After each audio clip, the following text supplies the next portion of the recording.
আসসালামু আলাইকুম। আমাদের কাছে আজকে একটি নিয়ে আসলো টয়োটা এক্সিও গাড়ি। এসি সিস্টেম ঠান্ডা হচ্ছিল না।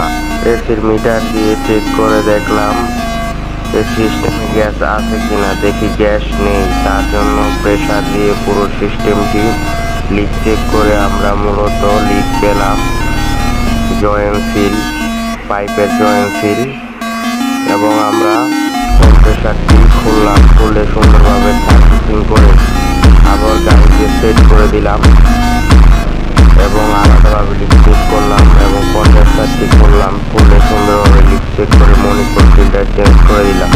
ব্লক বাল্বটি সুন্দরভাবে খুললাম। খুলে চেক করে জয়েন্ট সিল চেঞ্জ করে এই পুরো সিস্টেমটি আবার প্রেসার দিয়ে সুন্দরভাবে লিক চেক করলাম। দেখলাম যে কোনো লিক পাওয়া গেল না, তাই বেগম করে এসি ফিল্টারটি জ্যাম ছিল, তাই এসি ফিল্টারটি চেঞ্জ করে একটি নতুন এসি ফিল্টার দিয়ে দিলাম। এখন গ্যাস রিফিল করে দিলাম। এখন এসি সম্পূর্ণভাবে ঠান্ডা হচ্ছে এবং 100% ঠান্ডা হচ্ছে। এখানে অভিজ্ঞ এবং দক্ষ কারিগর দ্বারা কাজ করানো হয়। আপনারা চাইলে যোগাযোগ করতে পারেন। ধন্যবাদ।